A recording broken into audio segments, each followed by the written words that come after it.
Still Waters over here. Zach has a program called Creating a Pure Planet, which I love. So what a great idea if we can create a planet that is pure and clean, air, water, and soil. And so I'm very happy to introduce Mr. Zach. And whenever you're ready. All right, thank you, brother. Got a little bit of a limp. Yeah, skateboarding with my daughter. Skateboarding. Yeah, hi everyone.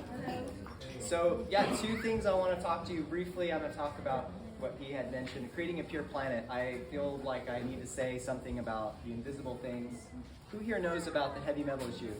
Can you raise a hand? Do you know the heavy metal crisis we're in? Does anyone know? Okay, I'll talk about that.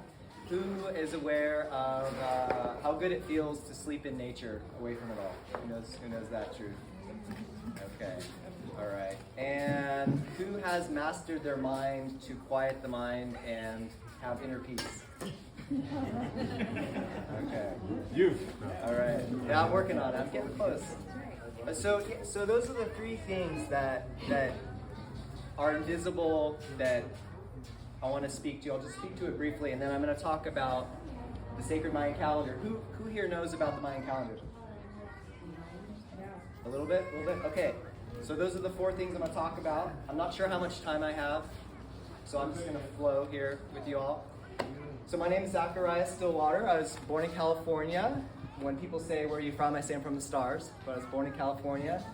Translated over here, uprooted myself, followed my heart into food forestry, and I have a space in Melbourne, Florida. And I'm continuing to follow my heart, and I want a place that's pure and free, so I found myself down in Belize in a Mayan village, and I'm creating a sanctuary down there. And I have an artifact here that I brought from the Mayan village that was found in the jungle. There's a whole bunch of undiscovered temples, cities, and my Mayan brother found this and gave it to me. And he also made me this with an arrowhead that he found, and really found family and really found home in a way in Belize. So I'm creating a sanctuary there where it's going to be pure and always possible. And yeah, so that's where I'll end the conversation with. And I'll start with, okay, the pure planet. So those three things, heavy metals. Who knows about the heavy metals that have been sprayed on our crops over the last, decades? Have you heard about this? Okay, I didn't really understand the level of it, but here's a fun fact. It's that one of the elements that they put into our soils is called arsenic. And this is so deadly that the weight of a postage stamp can kill. And we put tons of this out there. So it's in the soil, it's persistent, gets in the groundwater, you take it out of the ground, you put it out into your food, it gets back in the food. So this is persistent. So this is a big deal. And I was really disappointed with the Maha movement not talking about this and kind of just brushing this aside. So I'm stepping out and saying, okay, let's keep the conversation going, because this is a big deal. And I found out when I tested my hair, had high levels of arsenic. I had aluminum, I had tin, mercury, lead, cadmium, I had like all of them. So I've been doing a heavy metal cleanse. My energy's coming back, I'm feeling more youthful. So this is a big deal. It's like throwing a wrench into your engine. That's how heavy metals work. It's like it just breaks down.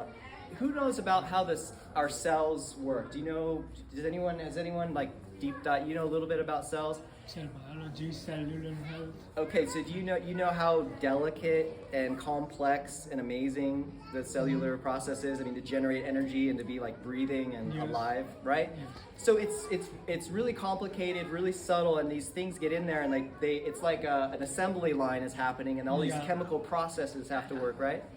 So if you're interrupting that process, then the body goes into damage control, it gets inflammation, and then the body's energy production slows down, the mitochondria. That's right, if you know about that. So there's this complex process going on. It's really a miracle to be alive and breathing all the time. So if we're having poisons in us, we're going to be not at our optimal state. So by removing heavy metals from our bodies, from the soil, from our food, we're going to all be living in our highest potential. So that's my goal, is that not only are we living good, but we're also setting up the next generation and our children to be living their highest potential. So we can have heaven on earth, peace on earth. And that's why we're all here, right? So that's a big issue to talk about, heavy metals. we can continue the conversation later if you want to. We can talk about that. I'm going to have more online meetings where we can get on Zoom. Can give you presentation about this more in detail if you're interested. So keep in touch with me if you want to learn more about that. And then the second thing was the mind.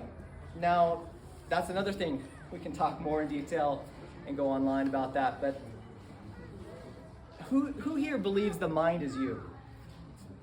No one? Okay, good. Does anyone want to say what the mind is? Can I ask a question? Does anyone want to say what the mind is? What the mind is? Yeah. Does anything come to mind? Well, it's a processing unit for our thoughts. I love that. A processing unit for thoughts. That sounds accurate. Yeah, you're pretty smart. So yeah, a processing unit for thoughts. So it's almost like a machine. It's like a machine. So it's not you, right? It's just maybe a part of us, but it's not us. So the trick that I think that has been played on humanity is to get us to think that we are the mind. And the mind tries to tell you that it's you and you are the mind and all that. But the real truth, as I think a lot of us have found, is that the heart is really who we are. Our authentic voice. That we come in here as children and we're free to say, I'm angry, or I love you, and just fearless, right? So that's the heart. That's the power of the heart. But a lot of us get trapped in the mind, and we're thinking, we're not fully in our body, we're not here, energy's low, we're confused. So to get out of the mind, back in the heart, that's the real goal, to find peace and freedom. So the mind is something to be aware of. If the mind is active, to take your awareness to your body, to your breath, touch your heart, breathe slowly your breath down, go into your lower lungs, breathe deeply. You can do a couple breaths with me if you want. Breathe deeply into your lower belly, hold it, pause, and then slowly exhale. That process, if you continue that, to breathe deeply into your lower belly, slow down and hold, and then slowly exhale. You'll calm your nervous system down. You can get out, and then you can gain control of your focus and bring your focus back to your heart. So that's the process. That's the simple, abridged version of how to get out of your mind and stay in your heart, so you can win and have mental peace. And also, it should be said, I'm going to be authentic to you, that I'm not sure how many are aware, but the mind does receive information. So that's coming from a lot of different places, and you need to vet what's going on in your mind. And that's what meditation to me is about, is to get clear on what is your mind. You can talk back to it, you can tell it to go away. And you can also call out to, there's a higher power, source of love, God, the light, whatever you want to call it, Jesus, but it has to be pure, and it's your own relationship with that. So that's something that's personal to you, and I encourage you to find that pure connection, and that can support your journey. And there's a lot of tricksters that'll try to get in your mind along that path. So you have to have courage and conviction and keep that connection going.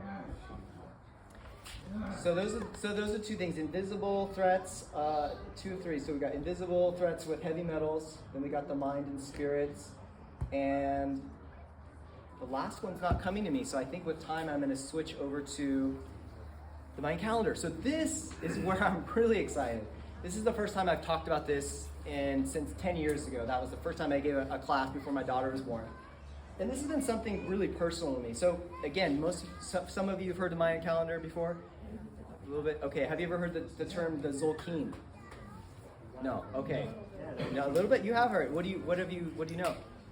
Well, the 9 waves of creation is what I've read. I love that okay. concept and that framework. Okay. Yeah, 9 is a part of it. Yes. Yeah. So there's these numbers. There's these sacred numbers. There's 9, there's 13, and there's 20.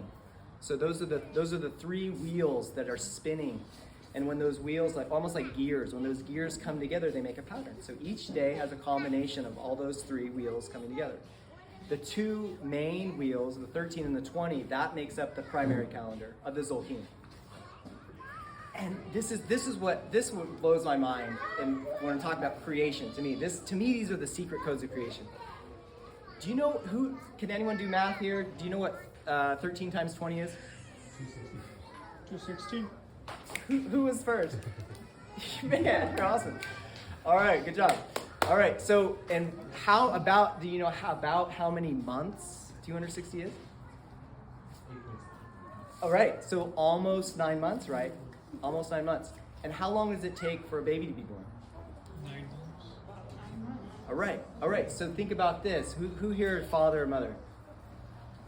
All right. So when you were in love and doing the sacred act, the energy of that time is going to be the energy when the baby is born. So it's the code for the soul saying, this is my time. And then all that love sweeps in, brings you together, and there's that magic moment, and then the seed is planted and life is created. I looked back on when I was when that happened for me. It was on Christmas Eve. It was like a magical time with my family, super sacred time.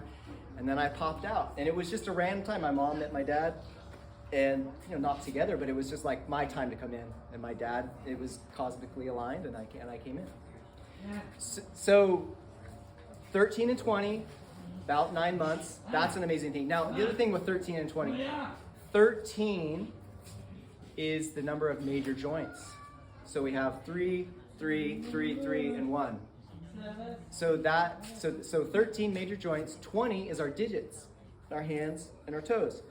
So these are codes into creation. And then the nine I understand is 9 different energy centers of the body. You have it's similar to the chakras, but there's one extra. The difference is in the heart, you have a lower heart and an upper heart.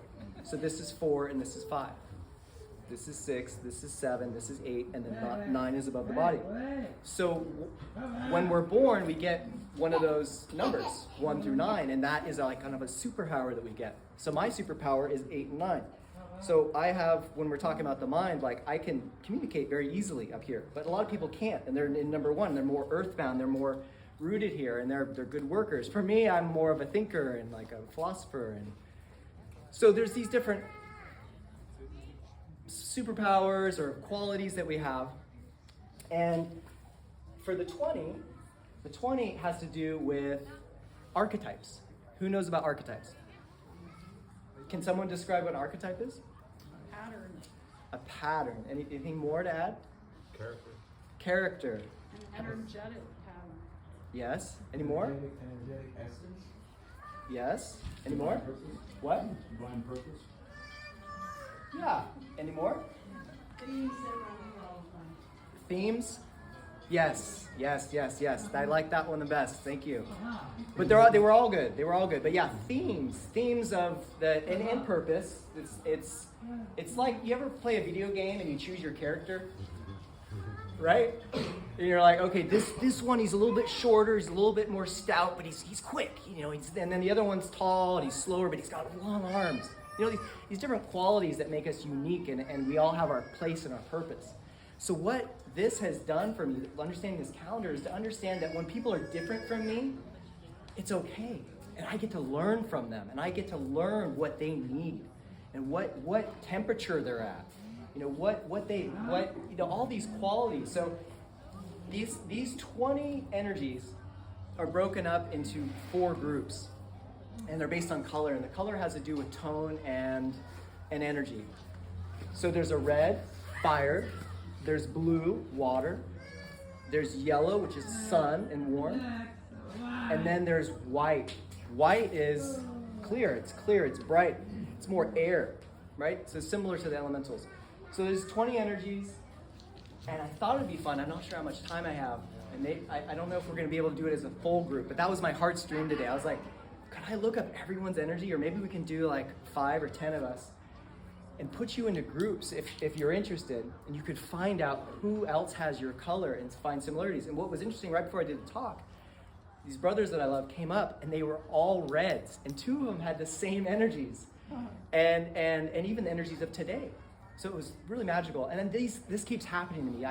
I found this in 2007, and it came to me in a time when I was really lost and really scared of the future.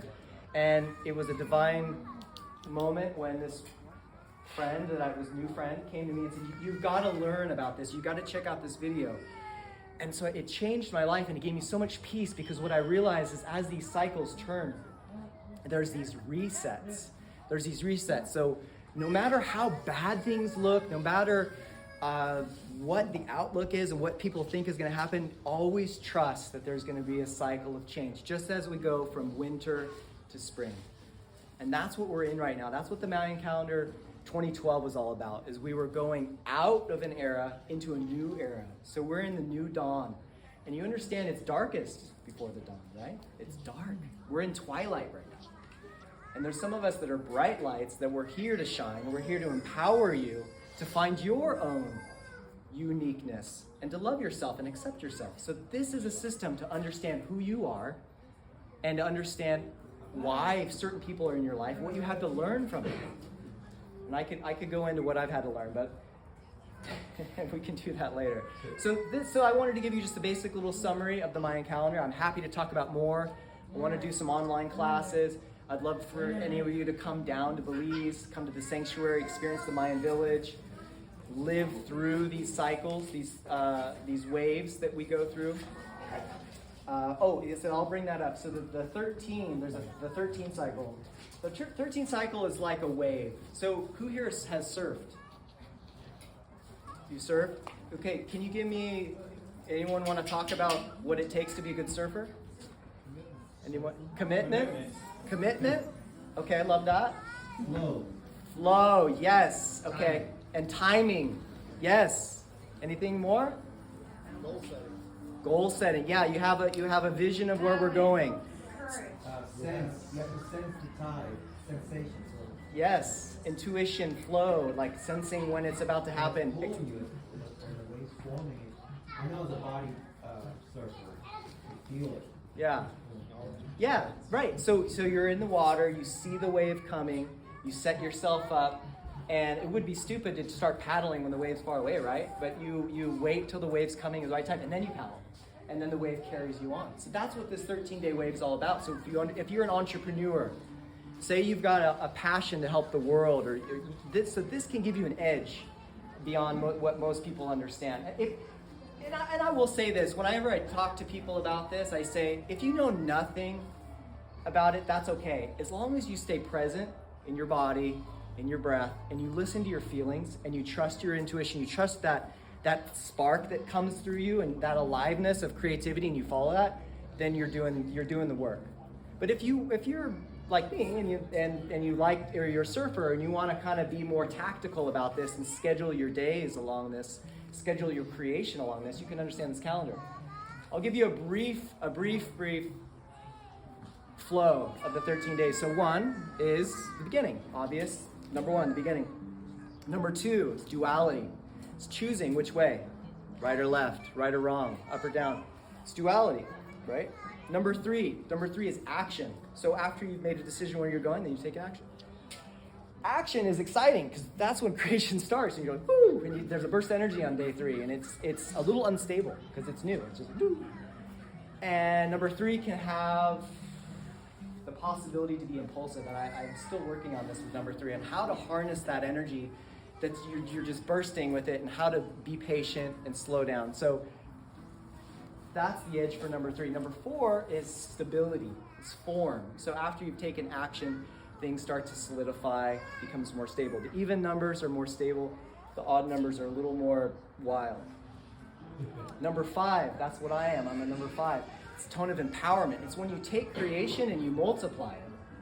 You say, wow, this is amazing. I want everyone to know about it. I want you to feel great. I want you to succeed. That's number 5. Number 6 is flow. So after you've reached that crest, that mini wave of 5, then you just let go and it flows. That's number 6. So that's like mini wave inside of 13. Then number 7 is, but I should tell you this. The way this looks, I wish I had the visual, but number 1, 2, 3, and 4 are just dots. So 1 dot, 2 dot, 3 dot, 4 dot. When you get to 5, it's a line. Once you get to 6, it's a line with a dot. So number 6 is like kind of like a reset. You've reached the line at 5, and then you start over at 1. So then you got 1, 2, be 7, 3, 8, 4, 9, and then you get 2 bars for 10. That's manifestation. That's the peak of the wave. And then you get 11, 12, 13. So we're at 6. We're flowing, and on the days of flow, who knows how to flow? Can someone talk about the flow state and how to get into it, how to stay in there? Flow state happened to me on accident, and then I chased it ever since. And I even actually did it with DMT, but also, all these different things. I was against my entire life, but now I can go in and out of flow state, and I see you in it now, and it's pretty awesome when you can reflect that and you see it yourself. So it's like effortless. It's just your infinite source, and it's a download working through you. So it's like a surrendered state, right? Yeah. Yes? Is there something you want to share? Yes. So flow state, I have an analogy or a way to explain it. So I teach bar, that's one of the things. And so when somebody's first learning something like that's technical, you want to learn the basics, right? So that way you do the correct form. And then after they learn the basics, then it's like go into your freedom, like feel it throughout your body and then flow into it. That would be like the fourth stage. Yes. What I'm picking up the piece that I'm glad you shared is true. It's all about the body.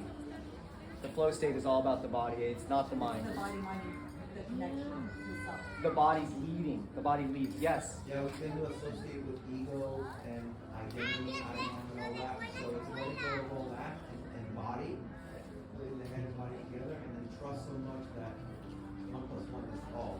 Yes, I love that. Integrated, embodied, all unified, integrity, alignment. Yes. Anything else we want to talk about with flow state?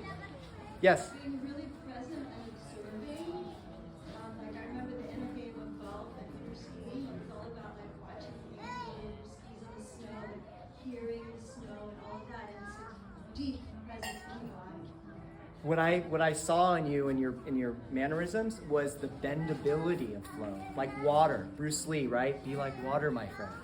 That guy was amazing. And it's really being able to be bendable, be in surrender. It's being able to soften in the chaos, to soften in the chaos. That's Bruce Lee, right?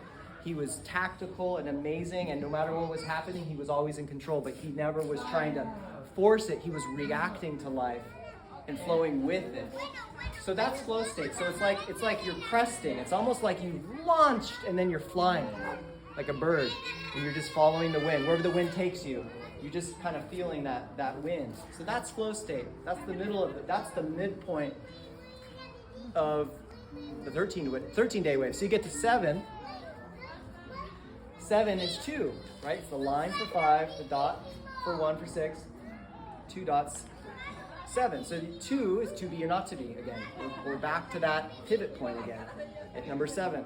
So 7, it's more evolved. Like if you think of a child, when a child's born, like all the stages of development every year we go on, we just get a little bit more wiser. So by the time we reach 7 and we're at number 2 again, we're a little more clear, a little more confident on, hey, on which decision we're making. And from an emotional or social point of view or business point of view, it's really a time to be decisive. You really got to step in, kick it into the next gear, and okay, we're going to the next level, all right? And you have to have confidence in number 7. And it's not something you rush, but it's just something you feel into and also flow into. And I want to add that the pyramids represent each day. So each day builds upon the next. So what happened yesterday is still underneath us. We're stepping above yesterday, and tomorrow we'll step above today. So each day builds upon the next. Number 8 is justice. So that's number 3. So you got the 3 in there. So it's a little squirrely, but it's 8. It's 8's an even number. So it's solid. So it's got this balance. So it's righteous. So that's the time that if you need to make a judgment call, that's the time. So those days can be kind of intense. There's some karma to deal with.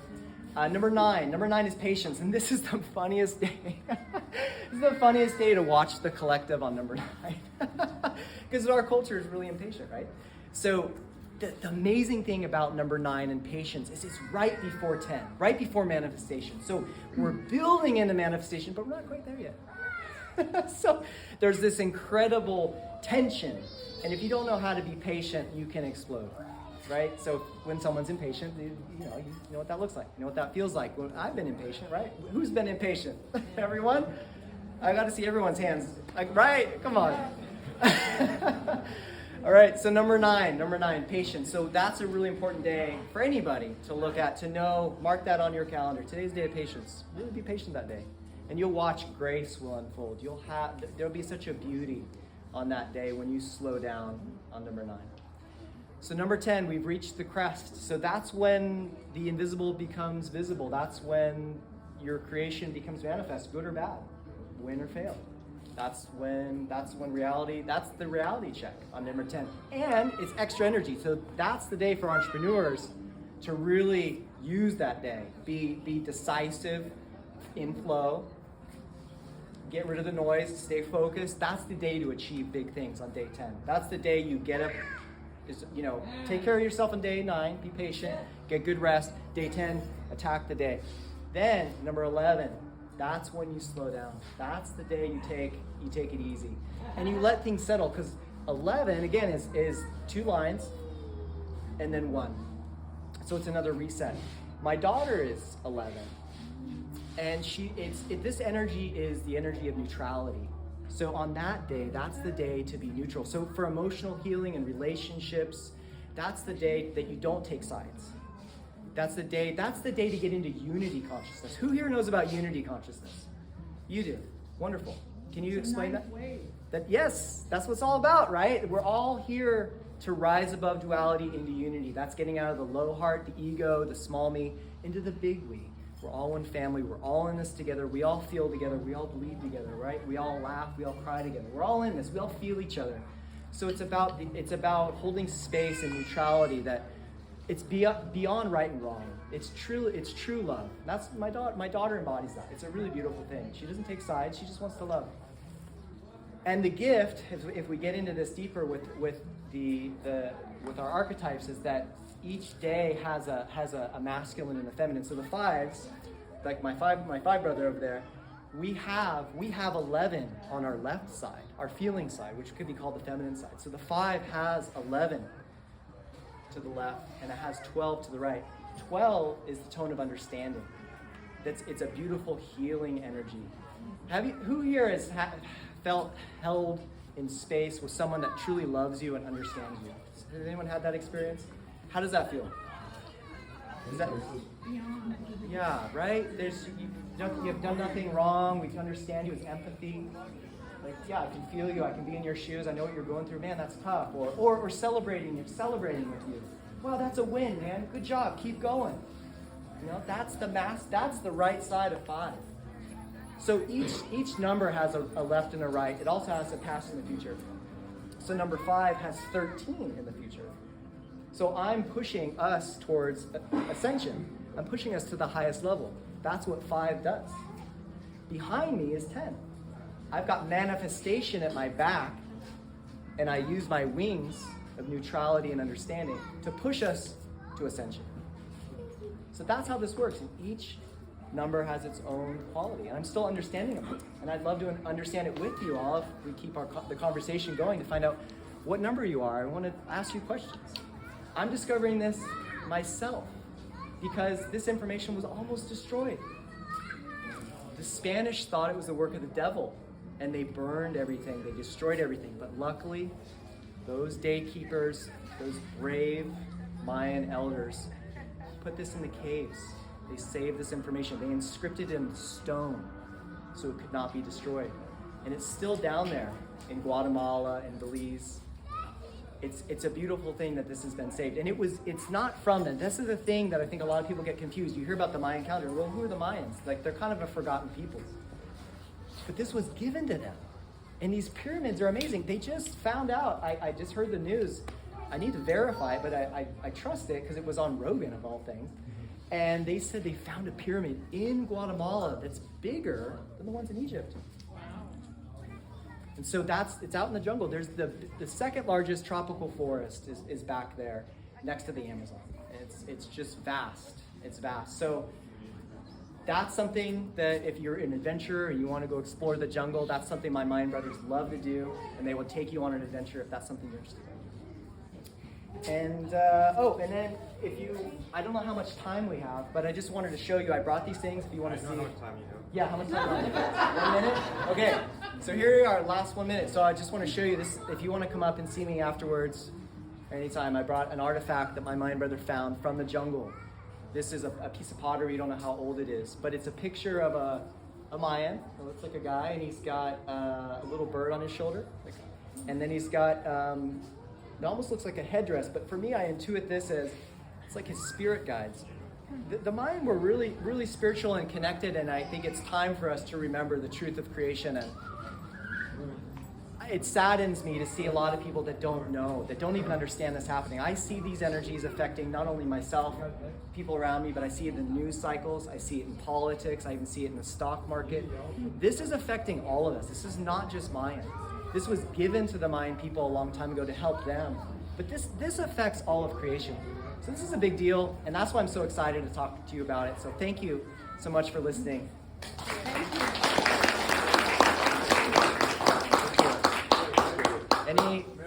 Any quick questions? What is today? What's your name? How to connect with you? Yeah, my name is Zachariah Stillwater, and you can find me on Facebook and message me on there. Zach? Zachariah, Zachariah,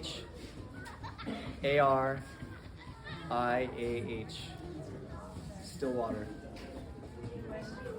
Yes. What number is today? Today is a 5. Oh, thanks. I know. I picked today. I was like, I got to speak today, and it's a red day. I'm an 8. You're an 8.